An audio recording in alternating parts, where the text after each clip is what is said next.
Bien, merci bien, Lieutenant, pour l'opportunité que vous nous donnez de répondre à cette question essentielle. Mais avant d'y arriver, je voudrais peut-être adresser toutes mes félicitations et surtout vous encourager, dans le cadre de la communication, à entreprendre de telles initiatives. Parce que ce que nos chefs d'État ont décidé depuis 12 ans à Yaoundé, dans le cadre de la déclaration sur justement l'architecture Yaoundé, nécessite un plaidoyer constant et permanent, surtout pour les hommes de la communication et des médias, vis-à-vis de nos populations et vis-à-vis de tous les acteurs. Quel bilan pouvons-nous faire? Lieutenant, au fil des vagues, notre architecture de Yaoundé depuis 12 ans fait du chemin et du bon chemin. C'est devenu aujourd'hui une référence. Aucune marine du golfe de Guinée ne peut faire quoi que ce soit, même en national, sans s'en référer aux dispositions de l'architecture de Yaoundé.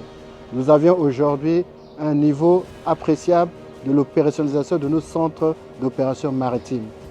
Le partage d'informations sur le cadre du réseau qui est fait entre la CEAC, la CAD et le CIC devient pour nous une démarche qui fasse qu'on se parle. Et c'est comme ça qu'on est en train de bâtir la confiance entre nos différentes marines. En tant que chef d'état-major de la marine du Congo et aussi celui qui depuis un certain temps a dû participer à la mise en place de tout ce que nous faisons aujourd'hui, je peux m'estimer que l'architecture yaoundéenne tient le bon cap et nous pensons que nous allons continuer à le faire. Je crois que ce consensus a pris son temps pour se mettre en place.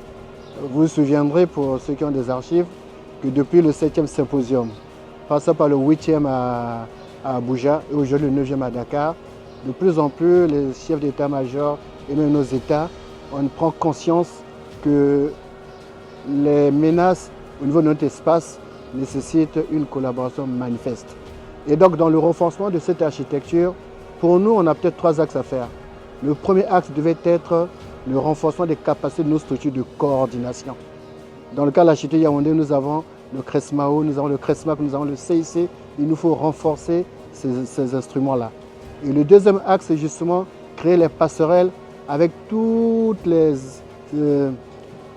initiatives qui sont prises, que ce soit par les partenaires internationaux, que ce soit par nos États. Il faut les fédérer pour créer une passerelle. Et le troisième axe, c'est peut-être le renforcement des capacités nationales de chacune des marines. Parce qu'on ne peut pas participer à une œuvre collective que si vous avez apporté quelque chose dans la marmite commune. Et voilà pour nous à peu près les 3 axes stratégiques qu'il est bon que nous tenons en compte et surtout que nous prenons en compte ce que nous a dit M. le ministre des Forces armées du Sénégal, que ce n'est pas une coopération intégrée, volontaire, que nous pouvons arriver à ces objectifs. Bon, je crois que poser une telle question à un Africain qui connaît le Sénégal, c'est parfois, comme on dit, ouvrir une porte déjà ouverte. Nous sommes très heureux d'être à Dakar et que ce soit l'accueil, que ce soit l'organisation et toutes les conditions réunies pour que nous fassions un bon travail.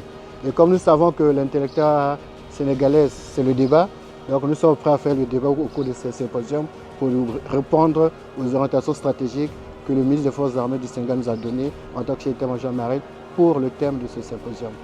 Merci.